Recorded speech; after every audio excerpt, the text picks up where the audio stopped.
आज दोस्तों हम बात करने जा रहे हैं एक ऐसी चीज़ के बारे में जिसको स्पेशली डिज़ाइन किया गया है।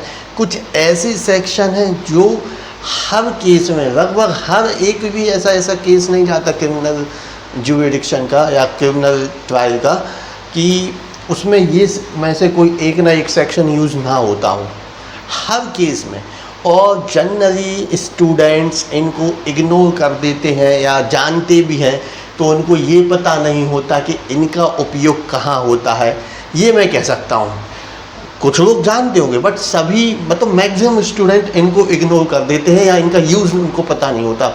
तो आज मैंने उनको डिज़ाइन किया है एक फेयर ट्रायल के कॉन्सेप्ट में। जो कोर्ट है, कोर्ट इम्पार्शियल नहीं हो सकती। लोग कहते हैं ना कोर्ट पार्शियल है और ये है वो, ऐसा पूरा क्रिमिनल जस्टिस सिस्टम ही बना है कि कोर्ट इम्पार्शियल हो ही नहीं सकती।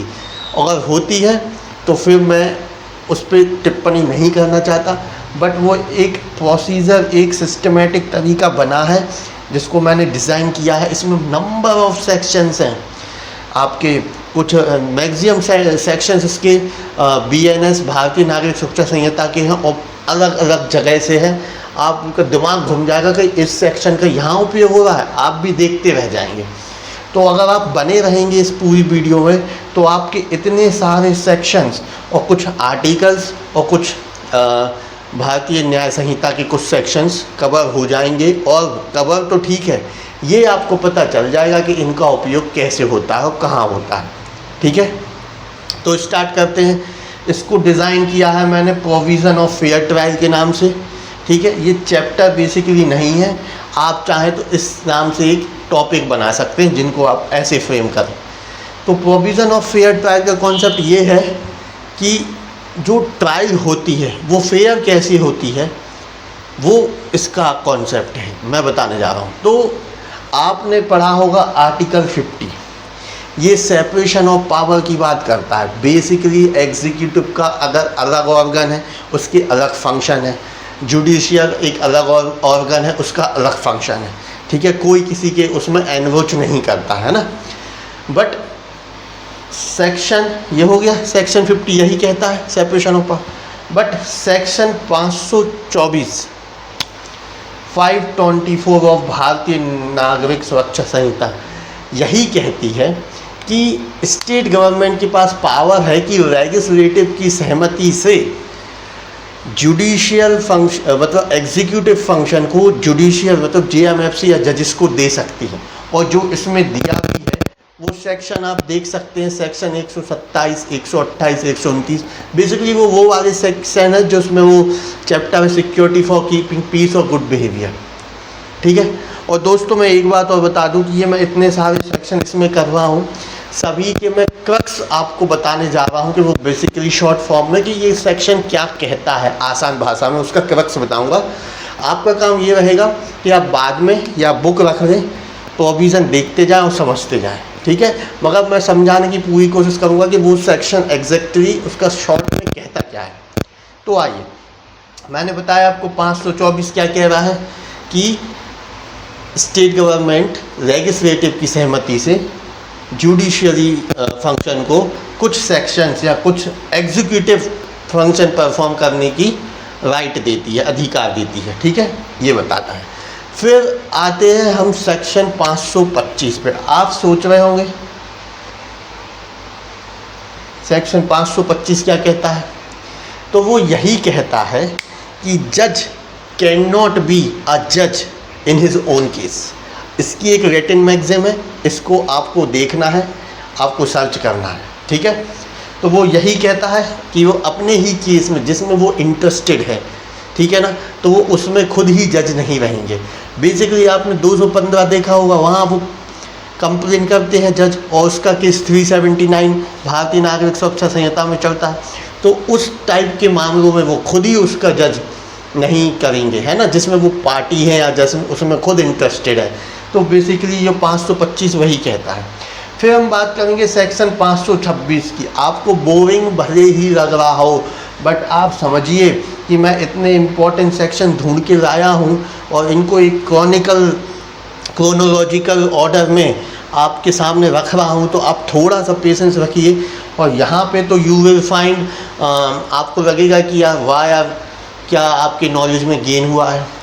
तो 526 बेसिकली ये कह रहा है दोस्तों कि आपने सुना होगा कि जो जजेस बनते हैं वो 3 साल से ज़्यादा किसी पर्टिकुलर प्लेस पे जज नहीं रहते, उनका ट्रांसफ़र कर दिया जाता है। तो वो यही इसका सार है कि जो एडवोकेट हैं, जिस कोर्ट में वो एडवोकेसी कर रहे हैं वहाँ पे वो सिटिंग जज नहीं बनेंगे। ये 526, तो ये सब फेयर ट्रायल का कॉन्सेप्ट है ना, इससे कॉन्सेप्ट फेयर रहेगा, जज पार्शियल नहीं होगा, जज किसी की तरफ लीनियर नहीं होगा, मतलब किसी की तरफ वो झुकाव नहीं रहेगा उनकी साइड, है ना। तो ये सारी चीज़ें मतलब फेयर ट्रायल का ही कॉन्सेप्ट है। यहाँ से ट्रायल में फेयर, यहाँ से छोटी छोटी सी चीज़ों में ही ट्रायल फेयर बनती है और ट्रायल फेयर होती है। तो ये कॉन्सेप्ट एक हुआ, एक पार्ट हुआ, राइट, पार्ट 1, ठीक है। अब प्रश्न आता है, बहुत ही इंटरेस्टिंग टॉपिक है, अब मैं बात करने जा रहा हूँ। प्रश्न का आंसर सबको पता होगा, बट इसमें जो सेक्शन यूज़ होंगे ना वो शायद ही है कि 10% लोगों को पता हो, ठीक है।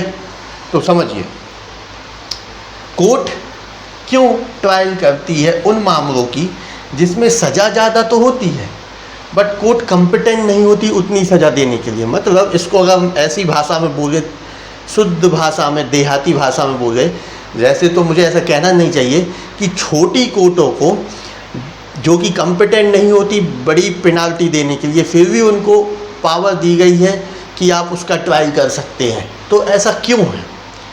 तो आपने सुना होगा सेक्शन 21 भारतीय नागरिक सुरक्षा संहिता, यहाँ कोर्ट की पावर्स बताई गई हैं कि जेएमएफसी को 3 साल तक की सज़ा देने का अधिकार, फिर भी वो 7 साल तक की ऑफेंस देख सकती है। सीजेएम को 7 साल तक की सज़ा फिर दे सकते हैं, बट वो 10 साल तक की ऑफेंस देखती है। क्यों ऐसा? इसको हम 2 केस से देखना, 2 केस बता रहा हूँ और डिसाइड करना, फिर ये तो आंसर है इसका, बट इसमें सेक्शंस क्या यूज़ होंगे उसकी बात कर रहे हैं। पहला केस समझिएगा, ए और बी की लड़ाई होती है। ए लड़ाई में बी की उंगली मोड़ देता है और तोड़ देता है, टूट जाती है, उंगली मोड़ देता है तो टूट जाती है, ग्रेवियर सेट हो गया। सिमिलरली ए और बी की लड़ाई होती है, ए बी को लाठी डंडों से पीटता है और हाथ तोड़ देता है, अच्छी लाठियाँ मारता है और हाथ तोड़ देता है, ये भी ग्रेवियस ऑफेंस हो गया। तो दोनों ही सेम सेक्शन में डील कर रहे हैं, क्योंकि उसने वेपन का यूज़ नहीं किया, वो लाठी का यूज़ कर रहा है। दोनों ही सेम सेक्शन में डील कर रहे हैं, बट इसमें क्या है, नेचर और ग्रेविटी देखना है। इसमें जो लाठी से पीटा इसमें ग्रेविटी ज़्यादा है, और इसमें जो उसने उंगली मोड़ दी इसमें ग्रेविटी कम है। सज़ा की मैक्सिमम इम्प्रिजमेंट दोनों की सेम है, बट यहाँ पे सज़ा दोनों में सेम नहीं मिलेगी। इसमें कम पनिशमेंट मिलेगी जिसमें उसने उंगली मोड़ दी है, और जिसमें उसने लाठी डंडों से पीटा है उसमें पनिशमेंट ज़्यादा मिलेगी। मैक्सिमम पनिशमेंट दोनों की सेम है। तो यहाँ क्या करेगा, जेएमएफसी खुद ही पनिशमेंट दे देगा, राइट, खुद ही पनिशमेंट दे देगा। जैसे 7 साल की सज़ा है तो वो 2 साल दे दे, 1 साल दे दे, या फाइन पे छोड़ दे, ऐसा कुछ होता है, ठीक है। बट जहाँ लाठी डंडों से पीटा है, यहाँ पे अगर उनको लगता है मजिस्ट्रेट साहब को कि सीवियर पनिशमेंट दी जानी चाहिए, ट्रायल तो आपको ही करना है, वो ऑफेंस ट्रायल तो उनको ही करना है, यहाँ उनको ऐसा लगता है कि सीवियर पनिशमेंट दे देनी चाहिए, तो अपना रीज़न रिकॉर्ड करेगा कि इसको सीवियर पनिशमेंट देनी है, सीजीएम को भेज देगा। Are you getting my point? ये कॉन्सेप्ट है कि, तो अब इसको हम समझेंगे सेक्शंस के थ्रू। ये तो हमने आपको जनरल टर्म बताई है, अब इसको हम सेक्शंस के थ्रू समझेंगे कि कैसे इसको वर्क करता है ये वाला कॉन्सेप्ट, राइट। तो सेक्शन 364 भारतीय नागरिक सुरक्षा संहिता, वेरी इंपॉर्टेंट सेक्शन है। सेक्शन 364 आपने सुना होगा। कॉन्सेप्ट इसका ये है कि वो सेक्शन है कि जहाँ पे मजिस्ट्रेट को लगता है कि एक्यूज्ड ने ऐसा ऑफेंस किया है जिसकी सफिशिएंट सीवियर पनिशमेंट वो नहीं दे सकते, तो मजिस्ट्रेट उस केस को रेफ़र कर देता है सीजीएम को। बेसिकली ये जो सेक्शन है 364 दोनों मजिस्ट्रेट पे लागू होता है। सेक्शन चाहे जुडिशियल मजिस्ट्रेट फर्स्ट क्लास हो या सेकंड क्लास हो। जुडिशियल मजिस्ट्रेट फर्स्ट क्लास को यदि ऐसा लगता है कि मेरे द्वारा मतलब एक्यूज ने ऐसा अपराध किया, एविडेंस लेने के बाद, ध्यान से एक बार सुनिएगा, मैं एक और अच्छी क्लियर कर दे रहा हूँ कि जुडिशियल मजिस्ट्रेट फर्स्ट क्लास को यदि after taking the evidence of prosecution और डिफेंस दोनों के एविडेंस ले लिए हैं और उसके बाद उनको ऐसा लगता है कि इसने ऑफेंस किया है जिस पर्सन के अगेंस्ट, जिस एक्यूज के अगेंस्ट वो एविडेंस आए हैं, और मजिस्ट्रेट को ऐसा लगता है जेएमएफसी फर्स्ट क्लास को कि इस व्यक्ति ने इसके अगेंस्ट ऑफेंस बनवाया है और इसने ऑफेंस किया है, तो और इसको ऑफेंस सीवियर पनिशमेंट देनी है जो कि वो कैपेबल नहीं है देने के लिए, तो वो उस मामले को रिकॉर्ड करेंगे कि इसको सीवियर पनिशमेंट देने की ज़रूरत है और ये एविडेंस है, और सीजीएमजी साहब के पास भेज दिया जाएगा, right. Similarly magistrate of second class को लगता है कि पर्टिकुलर पर्सन से बॉन्ड भराना चाहिए 125 का, जो कि वो खुद कैपेबल नहीं है भराने के लिए, तो वो क्या करेंगे, रिकॉर्ड करेंगे रीज़न और सीजीएम को भेज देंगे कि इसको बॉन्ड भराने की ज़रूरत है और ये हमारी रीड है। अब क्या यहाँ पे एक प्रश्न बनता है, क्या दोनों के जो रिकॉर्ड्स हैं सीजीएम के पास जाएंगे तो सीजीएम बस सीधा रिकॉर्ड देखेगा और फट्टे से इनने जो अपने व्यू भेजे हैं उस पर सज़ा सुना देगा? नहीं, यहाँ पे वो पहले मामले को देखेंगे, समझेंगे, एविडेंस ज़रूरत पड़ेगी तो मंगाएंगे और फिर वो पनिशमेंट देंगे, ठीक है। ये बेसिकली इसका कॉन्सेप्ट है। ये हुआ इसका पार्ट 1 364 का। एक तो इसमें ये है सेक्शन 354 कि क्यों उनको ट्रायल देख सकते हैं, क्योंकि उनको टेंशन ही नहीं है, उनको मजिस्ट्रेट साहब को लगेगा कि ज़्यादा पनिशमेंट देनी है तो उनको भेज देगा सीजीएम के पास, इसीलिए उनको ऑफेंस जो ट्रायल करने का मौका मिल जाता है जिनकी वो पनिशमेंट नहीं दे सकते हैं। एक तो ये हो गया 364।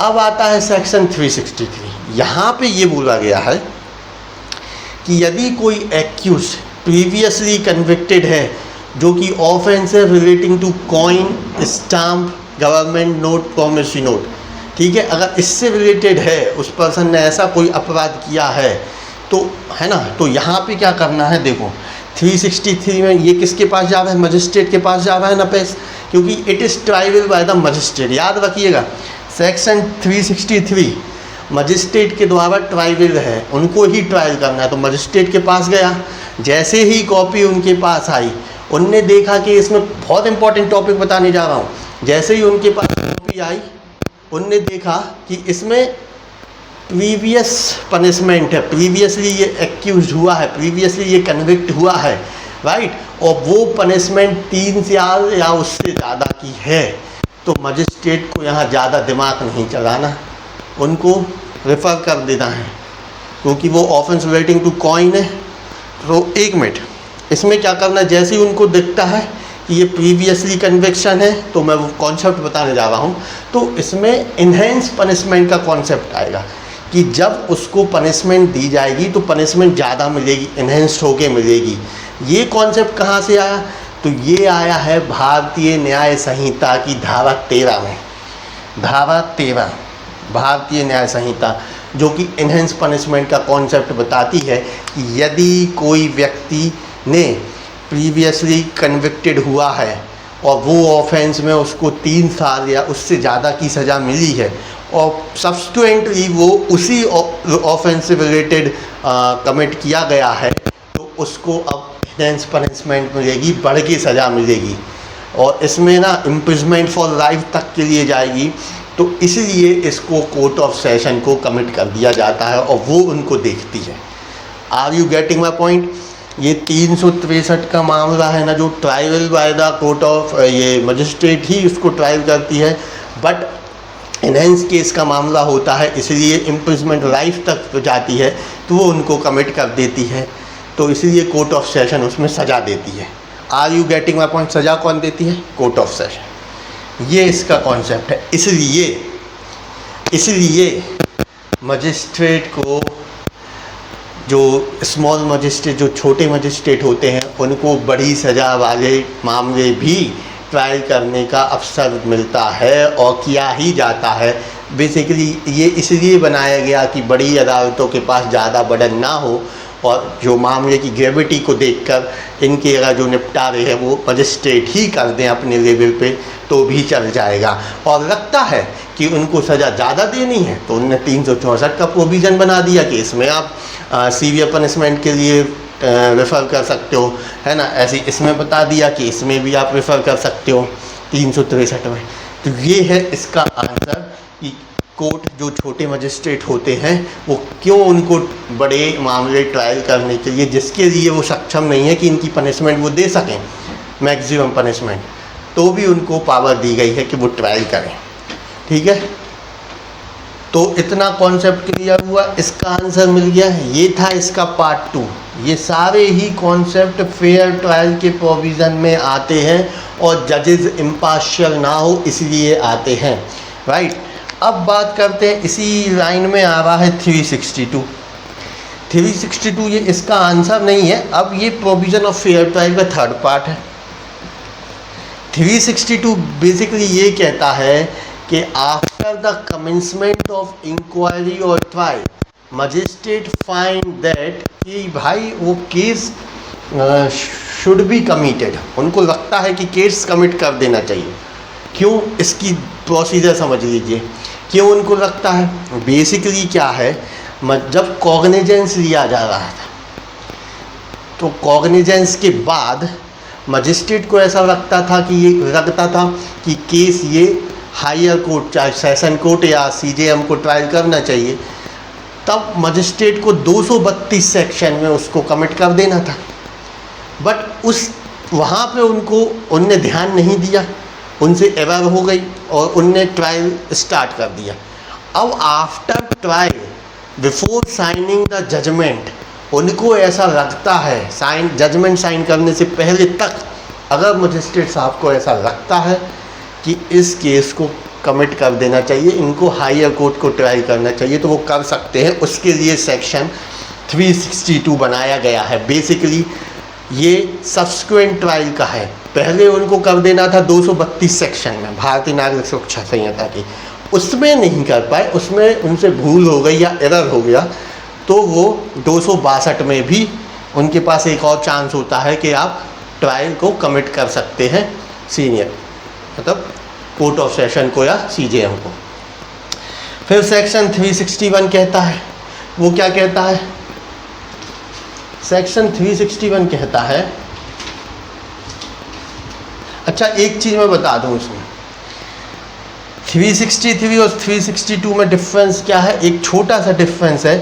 ये था ना जो 363, यहाँ पे ना कोर्ट ऑफ सेशन ट्रायल नहीं करना है, यहाँ पे सिर्फ यहाँ पे कोर्ट ऑफ सेशन को पनिशमेंट देनी है। यहाँ पे तो ट्रायल जेएमएफसीआई को करना है, यहाँ पे कोर्ट ऑफ सेशन से पनिशमेंट दे रहा है। क्यों पनिशमेंट दे रहा है, क्योंकि इसमें इन्हेंस पनिशमेंट जुड़ी है और enhance punishment imprisonment for life तक के लिए है, इसलिए यहाँ तक जाती है। ऐसा नहीं कि वो देनी ही है, वहाँ तक जाती है, वो मैक्सिमम इम्प्रिजमेंट है, इसीलिए यहाँ पे कोर्ट ऑफ सेशन सिर्फ पनिशमेंट देगा। और ये 362 is basically meant for exclusively trial by the court of session. इसलिए 232 में अगर कमिट करना भूल गए हैं तो 262 बताता है कि आप कमिट कर दीजिए बिफोर साइनिंग द जजमेंट, ठीक है ना। अब 361 की बात करें,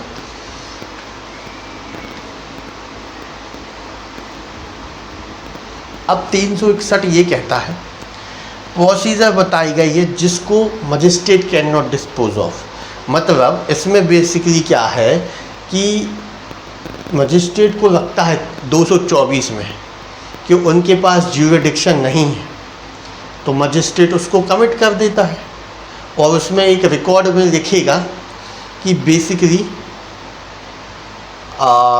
ये जो केस है जो कि किसी स्पेशल कोर्ट के द्वारा ट्रायल किया जाना चाहिए, या इसको किसी पर्टिकुलर मजिस्ट्रेट के द्वारा ट्रायल किया जाना चाहिए, या इसको सीजेएम को ट्रायल किया जाना चाहिए, या मैं खुद इंटरेस्टेड हूँ इस केस में इसलिए मुझे 525 रोक लगाती है। तो ये बेसिकली 361 कहती है कि अगर ये सारे केस इसमें आ रहे हैं तो मजिस्ट्रेट कॉम्पिटेंट नहीं है ट्रायल करने के लिए, राइट। तो एक कॉन्सेप्ट ये हो गया, ये सारे ही प्रोविज़न ऑफ फेयर ट्रायल हैं। अब आते हैं हम सेक्शन 391 पे। सेक्शन 391 525 से सिमिलर है। सेक्शन 391 कहता है कि किन मामलों में मजिस्ट्रेट ट्रायल नहीं करेगा। तो उनने साफ बता दिया है, यदि मजिस्ट्रेट 215 के मामले को केस बना रहा है, कंप्लेन कर रहा है और 379 में केस चला रहा है एज अ कंप्लेन, तो उन मामले की सुनवाई वो खुद ही नहीं करेगा। Are you getting my point? ये 391 रोक लगाती है। ऐसे ही आपने 210 देखा होगा, 210 के क्लॉज 1 का सी, जहाँ मजिस्ट्रेट कंप्लेन ले रहा है अपनी इंफॉर्मेशन पे, खुद की पर्सनल नॉलेज पे केस दर्ज कर रहा है, उसको तो खैर 211 ही रोक लगा देती है कि वो एक्यूज को बिफोर, उसका हिसाब 211 ने कर दिया कि वो एक्यूज को बिफोर टेकिंग कॉग्निजेंस बताएगा कि तुम चाहो तो, ये तो पर्सनल इन्फॉर्मेशन पे है, तो तुम चाहो तो जज बदल सकते हो। तो ये भी प्रोविजन ऑफ फेयर ट्रायल का कॉन्सेप्ट है दोस्तों, ठीक है। बट 391 के कुछ एक्सेप्शन है, बहुत ही इंपॉर्टेंट पॉइंट बता रहे हैं। 391 के कुछ एक्सेप्शंस हैं जो कि बताते हैं, क्या बताते हैं कि 383, ये पहला एक्सेप्शन है कि कब मजिस्ट्रेट अपने ही द्वारा जो उसमें खुद इंटरेस्टेड हैं उनको ट्रायल कर सकता है। तो 383 में कह रहा है कि यदि एक्यूज्ड ने फॉल्स एविडेंस दिया है तो मजिस्ट्रेट वेट नहीं करेगा कि किसी दूसरे के पास भेजे, फिर जब दूसरा देखेगा तो मुझे जाना पड़ेगा, कौन झंझट पावे। इसमें उनको खुद ही पनिशमेंट दे दी है, उन्हें खुद ही पनिशमेंट दे देंगे। ऐसे 384 है जो कहता है कि अगर कोर्ट ऑफ कंटेम्प्ट किया है किसी ने तो वो मजिस्ट्रेट उसमें इंटरेस्टेड है उस केस में, क्योंकि उसके ही अगेंस्ट इसमें किया जा रहा है अपराध, है ना, एक्यूज ने उनके ही अगेंस्ट किया है। तो अगर कंटेम्प्ट ऑफ कोर्ट हो रहा है तो भी मजिस्ट्रेट उसमें खुद ही निपटारा कर सकता है, ठीक है। दूसरा बहुत इंपॉर्टेंट पॉइंट बता रहे हैं ये कि मजिस्ट्रेट अपने ही केस में जो कि 391 रोकती है उनको, जिसमें वो इंटरेस्टेड है, उसमें वो ट्रायल नहीं कर सकते। उसके मैं एक्सेप्शन बता रहा हूँ, एक 383 जहाँ पे फॉल्स एविडेंस दिया है वहाँ वो खुद कर देंगे, 384 जहाँ पे कंटेम्प्ट ऑफ कोर्ट हो गई है वहाँ वो खुद कर देंगे। 388 क्या कहता है, जहाँ पे कोई इम्प्रिजमेंट किसी पर्सन को या कमिटल ऑफ पर्सन, हाँ, जिसे किसी पर्सन को रिफ्यूज़ कर रहा है, वो कोर्ट का आंसर नहीं दे रहा है, तो कोर्ट चाहे तो उसको 7 दिन तक की सज़ा दे सकती है। 7 दिन से 7 दिन से ज़्यादा नहीं। ये 388 कह रहा है। 389 कह रहा है दोस्तों, 389 कह रहा है कि हाँ, किसी ने समन का जो विटनेस है ना, उसको समन भेजा है कोर्ट ने और उसने समन का पालन नहीं किया है, तो कोर्ट चाहे तो यहाँ पे 500 रुपये तक का जुर्माना लगा सकती है। तो ये सारे ही प्रोविज़न ऑफ फेयर ट्रायल के कॉन्सेप्ट थे, ये 4 उसके एक्सेप्शन थे। अब एक छोटा सा कॉन्सेप्ट मिलता है कि जैसे आपको पता है कि हमारा जो क्रिमिनल जस्टिस सिस्टम है, एडवर्सरियल क्रिमिनल जस्टिस सिस्टम है, राइट, यहाँ पे आर्टिकल 22(1) और आर्टिकल 22 के क्लॉज 1 में और सेक्शन 340 भारतीय नागरिक सुरक्षा संहिता के सेक्शन में एक्यूज को अधिकार है कि वो अपने चॉइस का एडवोकेट रख सकता है। ये कॉन्स्टिट्यूशनल राइट दिया है आर्टिकल 22 के फर्स्ट में, और सेक्शन 340 भारतीय नागरिक सुरक्षा संहिता में भी ये बोला है कि आप अपने चॉइस का एडवोकेट रख सकते हो।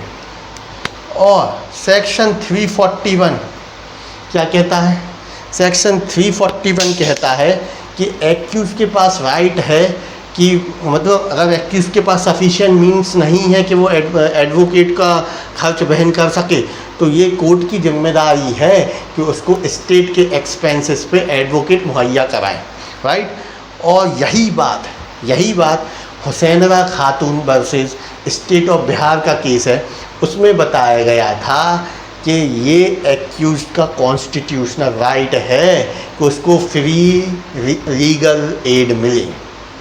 तो आई होप दोस्तों ये सारा जो मैंने एक फ्रेमवर्क आपके लिए तैयार किया था, इसको आप ध्यान से पढ़ें, समझो। मुझे लगता है यदि इसमें आपको मेरी मेहनत दिखी है तो इसको ज़रूर आप शेयर करें, सब्सक्राइब करें और टॉपिक भेजें, मैं उस पर वीडियो बनाऊंगा। ऐसे ही कुछ अतरंगी ढंग से, व्यवस्थित ढंग से, अतरंगी नहीं है ये, एक व्यवस्थित ढंग से, व्यवस्थित प्रक्रिया के साथ आपके सामने आऊँगा।